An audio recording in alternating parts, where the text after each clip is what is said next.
Learns the Nishmas Etta Ahuva by Arרכין Perek Mishnah Daled. So today's Mishnah and the following Mishnahs, it comes from a pasuk at the end of Parshas Bechukaisai, Perek Chav Zayim, pasuk Chav Ches. Pasuk says, Ach kol cheir masher yachrim ish la Hashem. If a person sets aside property to Hashem, to the Rebbeinu Shalom, Mikol asher lo, from everything that is his, may Adam, from his persons, may ubehema, and animals, umei stei achuzasai, and from the stei achuzas that he has, lo yimachav lo yigoyel, he can't get it back. Kol chayim kodesh kadoshim hu la Hashem. And Taisus points out that since this pasuk says lo yigoyel, that you can't redeem it back, so it's like we had in the end of Perek Zayin, that Kohanim and Leviim magdishim la'olam v'goyelin la'olam, that Kohanim could always be goyel, because by their fields it says gulas olam tia la'leviim. So this pasuk, Taisa says, is talking about chermei Kohanim, that when you're machrim, it actually goes to the Kohanim. So in that, the Mishnah teaches us machrim adam meitzaynoi umei bibkaroi me'avadav umeishiv chaysak inanim umei stei achuzai. You could do from part of it. But if you're machrim all your tzayna bakar, all your avadim and shivchas hakananas, all your stei achuzos, enu muchranim divrei belazar, then it doesn't work, because the pasuk specifically says that mikayla sheloi may adam may stei achuza, and not all of it. Omar Belazar ben Azariah, ma'im ligavoya in adam rishoy lahachrim eskol nechasav. You see from here, from the words of Belazar, that when you're dealing with gavoya, with hegdish, a person can't get rid of all his property. That teaches us so much so how a person has to care about his property. And the Gemara says, Hainu Tanakama, what's Rabbi Elazar ben Azariah argue on? Is he just teaching us a Dvar Musar? The Gemara says, Ikabinayu de Rabbi Ila, that they argue about that which the halacha is that be'usha is skina, and usha they made a takana, hamavazvez al yivazvez yoser mechoimish, that when a person gives money to aniyim, to tzedakah, he's not allowed to give more than a fifth. So Rebbe Elazar ben Azariah is teaching us that halacha. You see from this sugya also that chayiv adam liyischas al nechasav means not to give more than a fifth.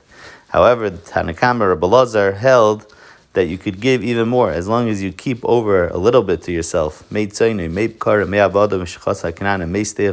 a drop, then that's okay as well. You could give even more than a fifth. We paskin like Rabbi Elazar ben Azariah that I believe the Chafetz Chaim says in certain cases, then you could spend more than a fifth. Maybe if you're spending it on luxuries. I forgot the exact eichetimsis. Mishnah. Hey, hamachrim. Oh, so wait, just one thing. The Taisus Yantif brings Taisus that asks a question. What do you mean, ma'am ligavaya? We're talking about chermei koyanim, we said. So he tells us that even, Taisus teaches us that even by chermei koyanim, originally it's considered kedushas haguf hegdish l'chol devreim. It's only once you give it to the koyanim, then it becomes chulin. Mishnah hey, hamachrim benoyu bitoy avdev shechasem he'ivrim v'stei mugnosem. Let's say your machrim, set aside your son or your daughter, or your Eved and Shivcha Ivri. The Mishnah before was only talking about Eved Knani you could do, or stay miknasa. The Mishnah before said you could do stay achuza, but not stay mikna. Eina muchramim. Over here it's not muchramim. She'eina the machrim dover she'eina shaloi. A person can't be machrim something that is not his. And the Gemara learns out that we said the pasuk said a few examples of cherim may adam ubehemu stay achuza. Behema we didn't darshan. The Gemara darshans behema over here. Lamali is a chidatanya that just like a behema yesh le rishus l'moichay, af kol sheyesh le rishus l'moichay, it has to be something you can be moicher. And the Gemara further clarifies something you can be moicher la'olam, as opposed to your daughter that you could only be moicher bekatnas and not benairis. So therefore you can't be machrim your daughter. The Mishnah ends off with a machlokes about Kohanim and Leviim themselves. Could they be machrim? Eina machrim and divrei Rabbi Yehuda. Rabbi Yehuda says that they can't be machrim at all. And the Gemara says that Kohanim can't be machrim because the chayrim is going to them.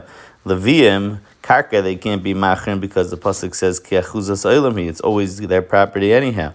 But metaltal, and why can't Leviim be machrim. So the Gemara says that you learn it out, makish metaltal and karkais, because the pasuk says mikol asher loy umistei achuzasui. So we're makish metaltal into karka, just like they can't be machrim karka again because it says keachuzas olam. He says they can't be machrim anything. That's Rabbi Yehuda. Rabbi Shimon oimer hakeinim einam machrimim shacharam shalahem. That I'm asking to you. But halavim machrimim she'ein acharam shalahem. Leviim could be machrim, and the Gemara comes out that they're only going by metaltalin because they don't hold it as hekish metaltalin to stay achuza. Rabbi oimer nirin divrei Rabbi Yehuda bekarkoish and emer keachuzas olam hi lahem. And like we just said, even Reb Shimon's masking to them. So the Gemara says you have to say Nir and Divrei Reb Yehuda because after Reb Shimon lo yinecha kalav elam metaltalin l'karkais is moida. And Divrei Reb Shimon metaltalin she'ein acharabim shelahem. But by metaltalin, Rebbe's paskening, which is where they argue, Reb Yehuda and Reb Shimon, Rebbe's paskening like Reb Shimon that the Leviim could be macharim.